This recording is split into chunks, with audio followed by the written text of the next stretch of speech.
અબજોના ખર્ચે બનેલી એસવીપી હોસ્પિટલમાં વધુ એકવાર ડોક્ટરોની બેદરકારી ભરેલી કામગીરી સામે આવી છે. નમસ્કાર મિત્રો, હું વિપુલ પટેલ, શિક્ષાપત્રી સંદેશ ન્યૂઝ સત્યની સાથે. એક નજર આજના મુખ્ય સમાચાર પર. અબજોના ખર્ચે બનેલી એસવીપી હોસ્પિટલમાં વધુ એકવાર ડોક્ટરોની બેદરકારી સામે આવી છે. જેમાં આ હોસ્પિટલમાં આઈસીયુ વોર્ડમાં સારવાર લઈ રહેલા એક વૃદ્ધ દર્દીના હાથમાંથી નળી નીકળી જતા અડધી બોટલ ભરાય તેટલું લોહી વહી ગયું હતું.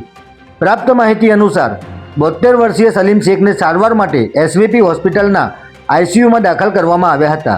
આ દરમિયાન તેમના હાથમાં લગાવેલી વિગોમાંથી અચાનક લોહી નીકળવાનું શરૂ થઈ ગયું હતું. નવાઈની વાત એ છે કે આઈસીયુ જેવા અતિ સંવેદનશીલ વોર્ડ સ્ટાફ હાજર હોવા છતાં કોઈનું ધ્યાન આ તરફ ગયું ન હતું. જો કે સલીમભાઈના પરિવારજનો અચાનક તેમને મળવા પહોંચ્યા ત્યારે પથારીમાં લોહી નીકળતું જોઈને તેઓ ચોંકી ઉઠ્યા હતા.